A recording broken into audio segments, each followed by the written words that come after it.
What's up, traders?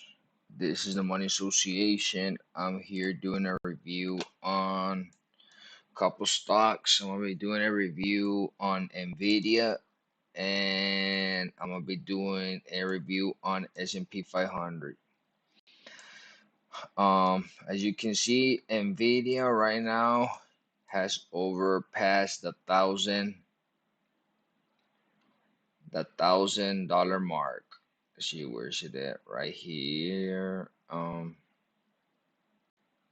right, right there we have the $1,000 mark. As you can see, this is my MACD. You probably guys have been seeing my other videos. Now I have my other original trading view, and as you can see right now, price is overbought. There's buyers in the market, and they're showing that there's big hires in the market. There's big players. There's people buying Nvidia. People are still shorting this stock, or there's people putting puts on it expecting to go down, but I think Nvidia ain't coming down for a while because of China. I will always give credit to China. I think China is making this new economy to run. For the reason is that they're becoming competition. So when there's competition, investments grow. Innovation has to grow. It brings more revenue, it creates more opportunities. There's migration. I would say migration also creates more demand on certain goods. Plus, they are trying to create new cities where they can implement these ideas or this technology or this equipment in order for or in order to try if people can rely on technology or not. But China, for me right now, is a big winner, the one driving the economy. They're trying to get rid of the US dollar. They're trying to get rid of the United States putting them on hold. They always try to put tariffs on their things, on their items. And what does that do? That means product becomes more expensive in the United States for consumers, and their productivity decreases. They've been trying to slow down China, but China has good relations with a lot of countries that give them a lot of those materials needed for this economy for very cheap or discount price. So that's why they get to have things at a discount price. So we were saying, China for me is the winner of this game this year. I think they're the ones driving the market. I like to look at the candlesticks. Candlesticks are important to know. Remember, there's trades happening between here, between these areas. That means sellers push, so people are buying and selling between these areas. As you can see, there's an equilibrium point. We gotta find the equilibrium point. We gotta find a candlestick that is well balanced, that has balance at up and down the wick, is equal and even to the top and bottom one. So you have to have good eyes on it. You have to be good at it. It takes time to see it with your naked eye. It takes time to analyze. You have to keep searching. As you can see, this is my 65 EMA and 9 EMA. 65 days ago, or 65 days ago, price was around this. Price was showing that it can go up here. You can see there's weakness here. There's weakness here. Our 9 EMA is showing weakness all around this area. So people can start selling between 951.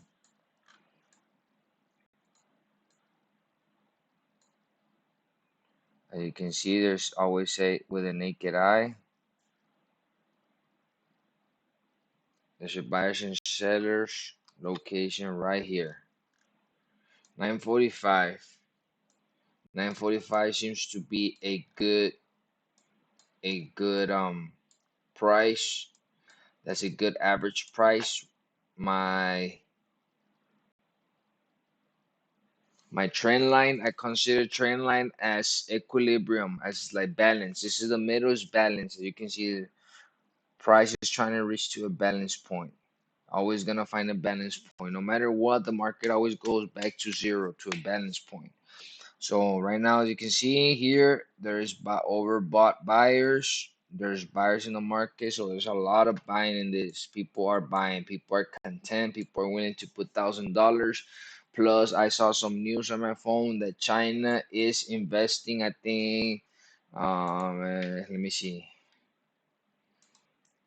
China 100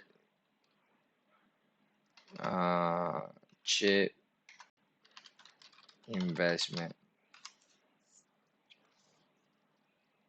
I think there was some news right now that I saw.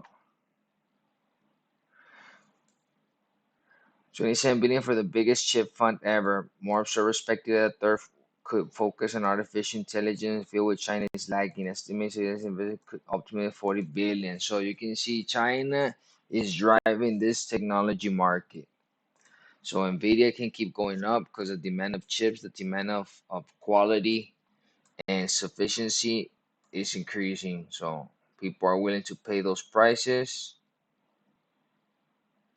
and prices are people are willing to pay up to this price, up to 2,000. This is gonna be a very crazy, crazy ride. This is gonna be very, very crazy. Let's go to S&P. I mean, let's go to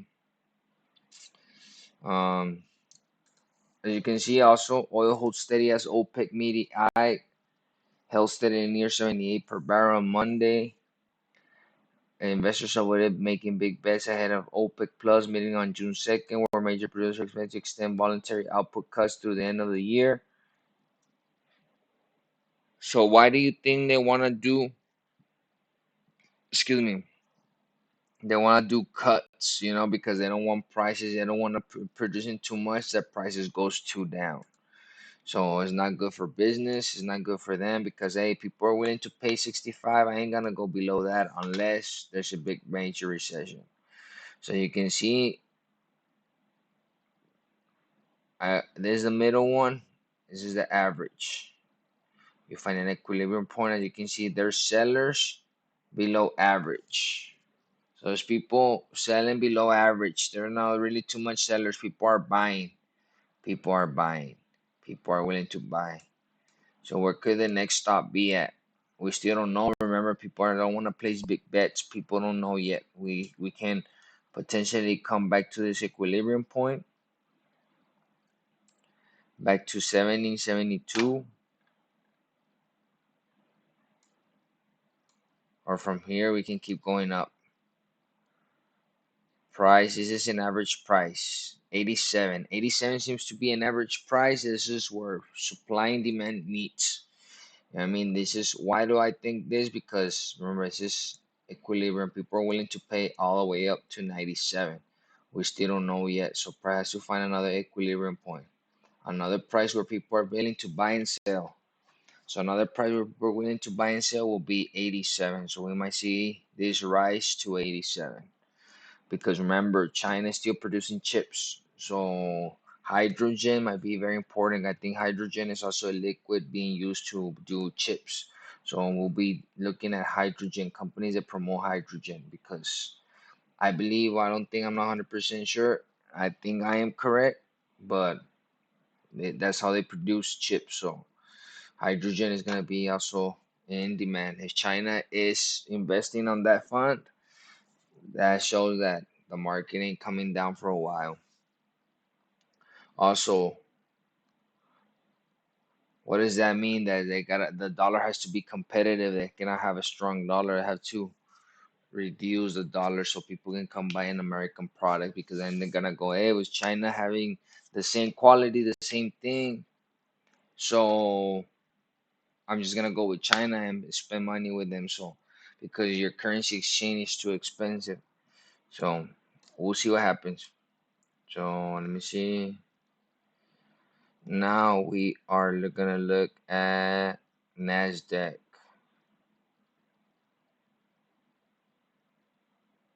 Nasdaq.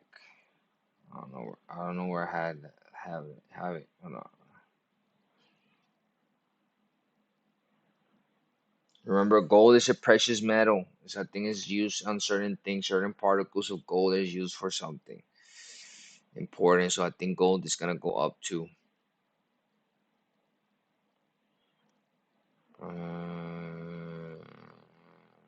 I'm still looking at for guys. Give me a second. QQQ. I think it's gonna go to 488. OUSD. Snap. I cannot find Nasdaq, guys. Where's Nasdaq? Okay, ID right here. Nasdaq, right here.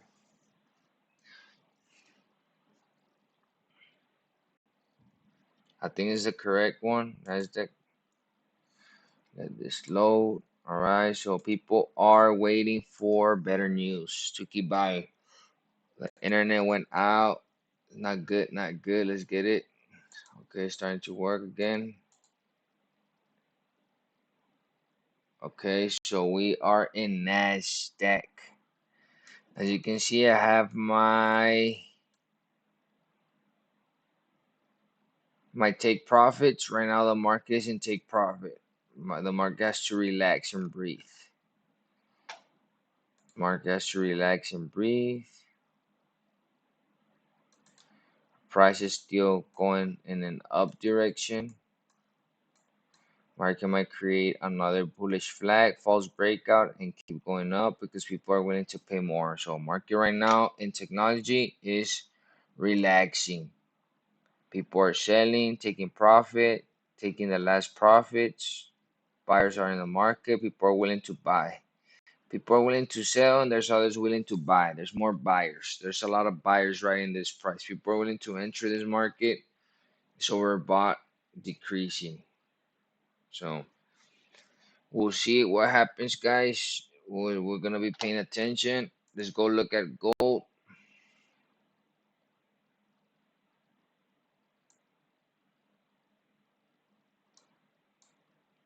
Gold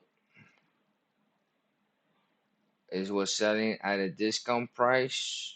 It already took profit. I think it's getting ready to do another bullish run. I don't like to trade gold because, oh, hold on, give me a second, guys. I don't like to trade gold because it's very volatile, so I don't like to trade too much gold, but gold helps me see where could it possibly going. I like to use this area since it's another equilibrium point. You can see price bounce. Pricing keep coming down or come back to this area or keep going up right to this area. But I'm expecting price right now. They're just selling a discount. They're selling it right now. People are selling at a discount price. So I think this is a good area to buy. Or if you don't want to be, this is like where people are doing transaction. Let's say people are willing to buy and sell, buy and sell, buy and sell. And you really want to wait for the push and not be greedy. I would go look right here and go find an entry. Let me see, where can I find an entry? There's no good entry, no entries. This is an entry right here. This could be an entry. You don't want to be greedy. This will be an entry, and I would enter right here. Since it's above the 9 EMA, there's buyers right here, above right here. So I will enter the market with a stop loss right below this area. Just push. There's buyers here pushing. It's an equilibrium point, so I'll wait and take profit to 25.70. I think gold is gonna keep going up, and we're gonna have some bullish runs in all this couple of weeks. So let's get it. Make sure you guys follow me if you guys want to learn how to trade with me. Or you guys want to be part of my group. You guys can DM me on my Instagram, and we can get this and make this money together. This is a money association. Let's get it.